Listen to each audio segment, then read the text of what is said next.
Hola, em dic Núria Gil Sáez, vaig a tercer d'ESO A i ara parlaré sobre el concurs Ficcions.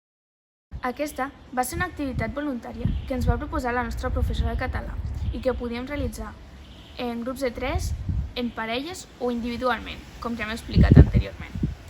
Aleshores, nosaltres 3 ens volíem apuntar i ens ho vam parlar i finalment vam decidir presentar-nos com un únic grup, ja que vam pensar que d'aquesta manera podríem escriure una bona història i obtenir un millor resultat.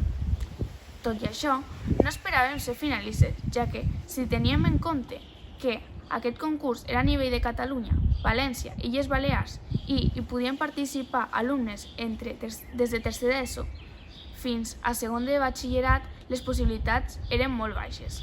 Per aquest motiu, estem molt contentes d'haver quedat finalistes i, tot i que finalment no ho guanyem, això ja és un gran mèrit per a nosaltres i estem molt orgulloses.